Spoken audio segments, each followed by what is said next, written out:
की।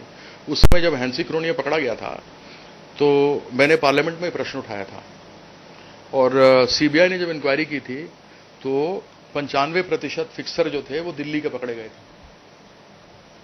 आप के सामने दो उदाहरण देता हूं, बड़े शॉर्ट में खत्म करूंगा। एक उदाहरण है जो पिछले साल आपने देखा कि एक स्टिंग हुआ था, उससे 5 खिलाड़ी पकड़े गए थे, उसको बोर्ड ने ले लिया था अपने हाथ में, 1 साल के लिए बैन कर दिया था। तो वो 1 साल के लिए बैन हुआ, उसको पैसे नहीं मिले, कोई बात नहीं, अब दोबारा वो वापस आकर के खेलेगा। वही वैसा केस 2 साल पहले इंग्लैंड में हुआ था, वहां पे कोई एसोसिएशन बीच में नहीं आई, वहां की बीसीसीआई नहीं आई, वहां की स्टेट एसोसिएशन नहीं आई, पुलिस उनके ऊपर गई, सीधा गई, उसको पकड़ा, एफआईआर किया, चार्जशीट दायर किया, पाकिस्तानी खिलाड़ियों को जेल में डाला, बैन किया और उस आदमी को जुर्माना किया गया। उसके बाद से आपको केसेस सुनाई नहीं देते। तो जहां राजनीतिक संरक्षण इस प्रकार से मिलते रहेंगे वहां पर यह समस्या आएगी। इसलिए मेरा केवल इतना कहना है कि इसको कम से कम जो लोग पकड़े गए हैं, जिनके खिलाफ में साक्ष्य हैं, उनके ऊपर तुरंत कार्रवाई होनी चाहिए और लाइफ बैन करना चाहिए।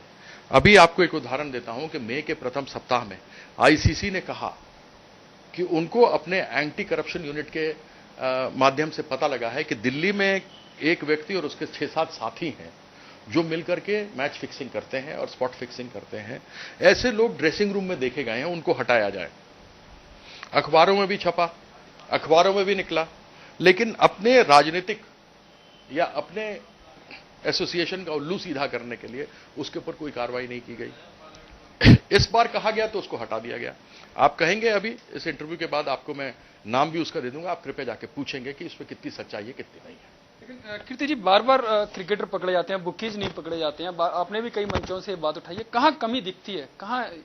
बुकी इसलिए नहीं पकड़े जाते हैं क्योंकि उनको राजनीतिक संरक्षण होता है, खिलाड़ियों को राजनीतिक संरक्षण नहीं होता है। इनको संरक्षण हो तो ये भी बच जाए, ये पकड़े जाते हैं, लेकिन इनको जो सजा मिलनी चाहिए, जो लाइफ बैन होना चाहिए, क्योंकि आपने चीटिंग की है, वो लाइफ बैन नहीं होता। और यही कारण है कि हम इस प्रकार के समस्याओं में घिर जाते हैं, फंस जाते हैं। तो इसलिए मेरा यह कहना है कि जब कभी भी इस प्रकार के लोग जो बुकीज हैं, उनके नाम भी सामने आने चाहिए। पता तो लगे राजनीतिक संरक्षण है कि नहीं। लेकिन फिर राजनीतिक लोग बहुत ही भारी होते हैं। मैं भी राजनीति में हूं, लेकिन भारी नहीं हूं, सफर करता हूं सच्चाई बोलने के कारण से। और सच्चाई, अगर सच बोलना गुनाह है तो मैं बहुत बड़ा गुनाहगार हूं। यह जितने भी आपके बुकीज हैं, क्या दिल्ली का बुकी इसमें इन्वॉल्व नहीं था? क्या उसको बीसीसीआई ने उस विषय पर नहीं बोला था और डीडीसीओ को बड़े ही दुख के साथ उसको हटाना पड़ा था? क्या ऐसे व्यक्तियों को राजनीतिक संरक्षण यहां दिल्ली में नहीं है? अधिकतर 99% केस जो सीबीआई के होते हैं या फिर दिल्ली पुलिस करती है, वह दिल्ली के होते हैं। आखिरी सवाल मैं जानना चाहूंगा कीर्ति जी, बुकीज के नाम नहीं आते हैं, राजनीतिक संरक्षण होता है, क्रिकेटर हमेशा पकड़े जाते हैं, लेकिन एसोसिएशन उनको बचाने में सामने आ जाती है और जो कार्रवाई होनी चाहिए वो बार बार कुछ समय तक नाम रहता है, लेकिन फिर सब भूल जाते हैं। बुकीज को बचाने के लिए तो आ जाते हैं राजनीतिक लोग, क्योंकि उनका सीधा उठना बैठना होता है। क्योंकि जब आपका टेलीविजन चल रहा होता है और मान लीजिए मेरा फोटो है और मेरे पीछे कोई व्यक्ति, कोई स्वामी बाबा है, मुझे क्या मालूम क्या है क्या नहीं है, उसके साथ है नहीं, आप ऐसे गोल घुमाते हैं और उसके अंदर ऐसे तीर घुमा घुमा के दिखाते रहते हैं, ये देखिए ये फलाना है, ढमकाना है। तो मैं अगर गलत नहीं हूं तो मैं उसके सामने आकर जवाब देता हूं कि भाई मुझे क्या मालूम, मैं तो जानता नहीं इनको, अगर मेरे साथ साथ चला आया। लेकिन वो आदमी जो आपके साथ उठता बैठता है और ऐसे में पकड़ा जाता है, तो फिर जब आप तीर दिखाएंगे तो उसका तो जवाब देना पड़ेगा ना, पूछना पड़ेगा।